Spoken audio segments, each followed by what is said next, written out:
And good afternoon, everybody. PJ here. Just playing around with a little bit of logging software. Now, this is new to me, so I hadn't used it long. But I used a couple different ones I tried, and I'm going to try to keep this as steady as I can. But I've been trying the N1MM logger, which is nice. It's pretty good. But there's a couple of features that I was missing that I really like from QRZ. Now, the way I have this, I have my QRZ brought up on the laptop over here, and then I have an external monitor from the computer to over here, so I can keep all my logging stuff over here, plus have my QRZ logger over here. Now, I always said I wouldn't get the subscription to the QRZ until I started looking into other logging software that's just easier to use. And what I come across is this.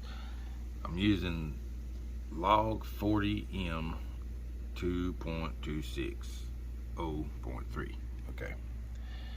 But anyway, I did a couple of mock contacts here with some buddies of mine, AG4QG and KE4BFG. Actually, not really buddies, but both Elmers of mine, who's taught me a lot.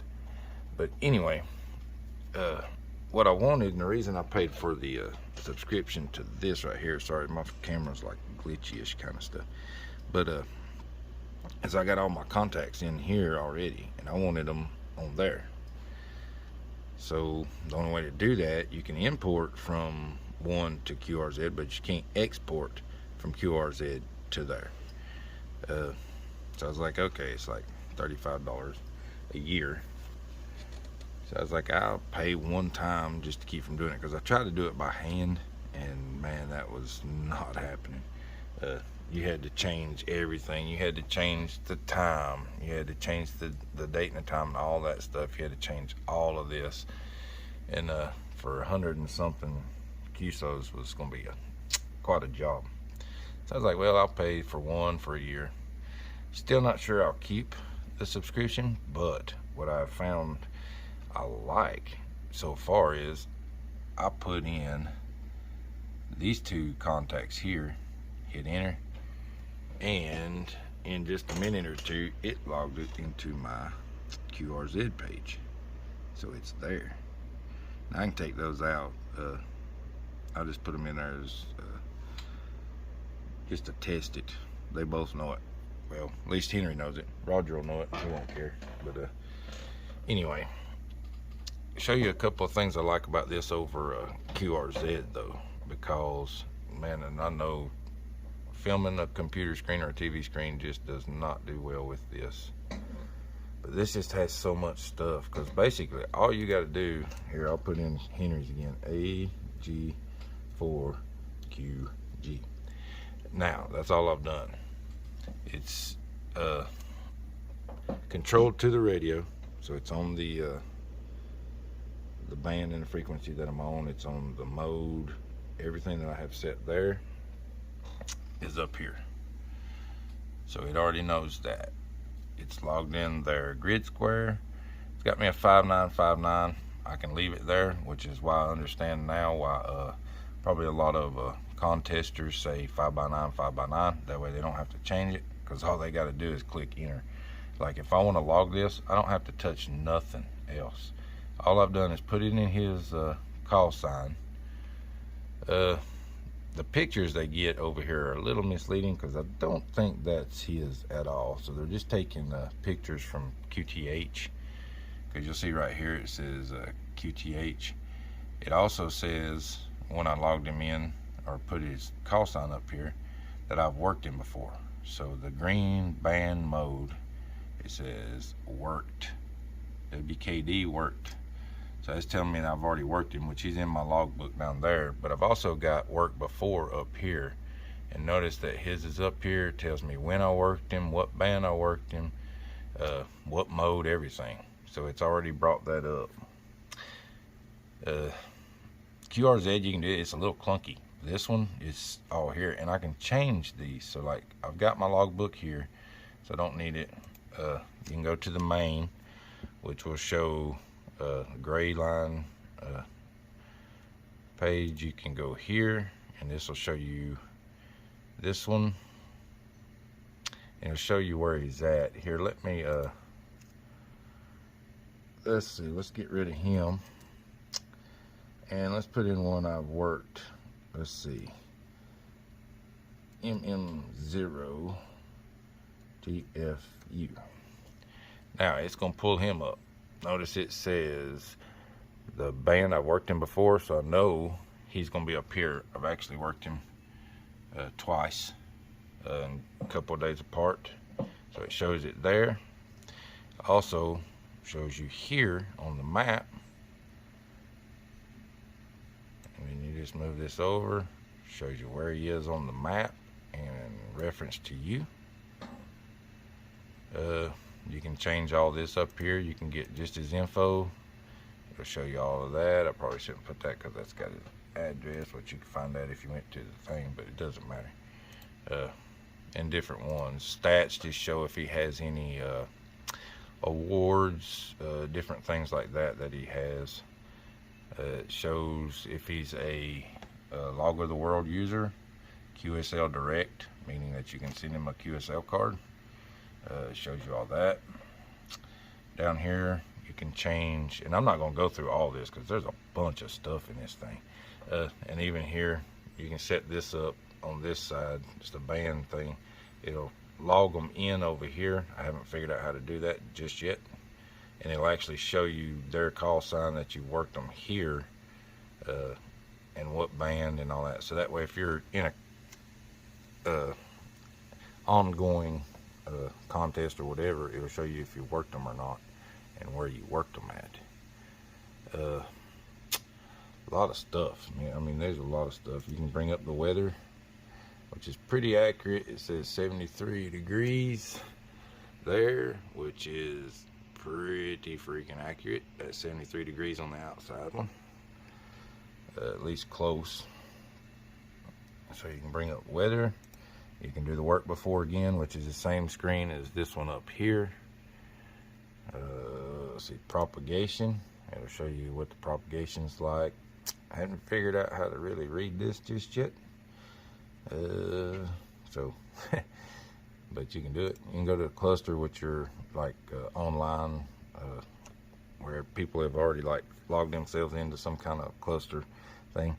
I don't understand it exactly, but kind of do ish. And you got map, so it'll show you that. And as you see right there, I'm in the little gray line. There's me right there. Just a little red dot. Let's see. Main. I had pulled up somewhere. Let's see if I can find it. You got the band map, contest, view. Let's see. Anyway, I'll find it again. There is a map somewhere that you can pull up, and it will show you all of your contacts on a map like this, and it'll have all the little grid squares highlighted. I just don't remember where it is. Let's see. There's a bunch of stuff on here, like for the utilities, and you got the UTC clock, which I've got up here, so it's got local time and a UTC time. Award manager, logbook print, lazy log. Don't remember where I seen that flag, alright, map at. No,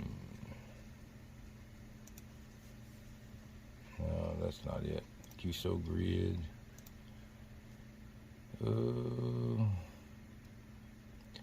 So you can do different stuff from up here. Work before, QSO grid, memory reminder, propagation map, propagation, solar data, CT, of course, statistic.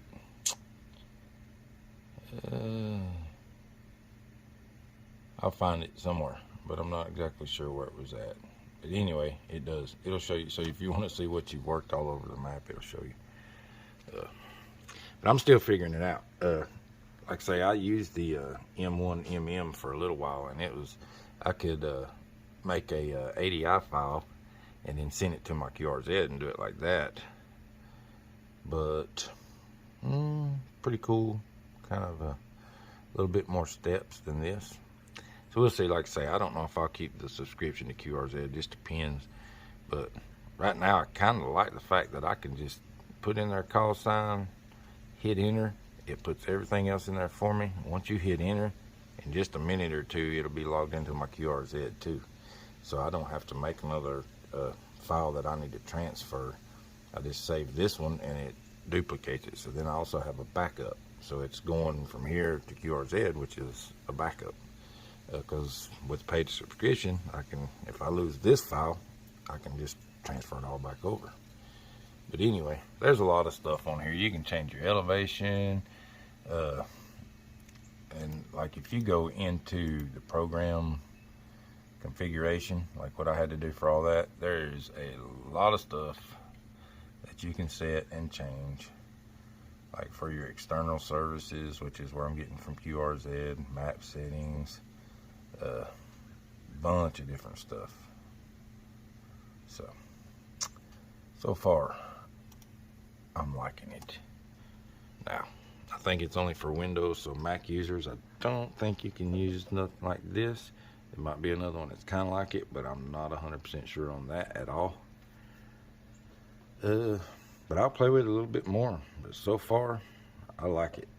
I didn't think I'd want to log in software until, and it's free.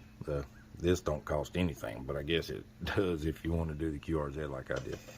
But the only reason I've done that, like I say, you don't have to pay for QRZ. The only reason I've done that was to transfer my files from QRZ to this login software. If I want to transfer the files from this login software to QRZ, QRZ will let you do that. You just can't do it from QRZ to this. So, and we'll see. I mean, it's only what, a little over $1 a month for a year. So we'll see. I've probably wasted my money on worse stuff. But I'll quit saying but, and I'll let you go. Just wanted to show off what I got going on so far with this and this software. I haven't tried Logbook of the World, but that one seems kind of clunky from the videos I've done. So I'm not really worried about awards. I just want to log everybody easily. And like QRZ, like I say, you can go on QRZ and you can log everybody. I enter their call sign here, you know, put them in, we'll go to him. Then I have to hit log new, contact, and then type or touch all the stuff I need. So it's a few steps. I'm kind of lazy. Oh, another thing, check this out. Recent QSOs. Like that guy I just brought up, I'm actually on him right now. That's who I just looked up. Let's see. See if it does another one. The M. Okay. So it don't go from QRZ to him on here, but I can go from here. Watch this. We'll do this one. I highlight that, right click it, and I can hit Lookup. I'm gonna click Lookup, and watch this. He looked him up on QRZ. So kind of cool. But all right, man, y'all have a good day. I'm gonna get off here and play with this a little bit, and but we'll talk to y'all later. AK4 PJ.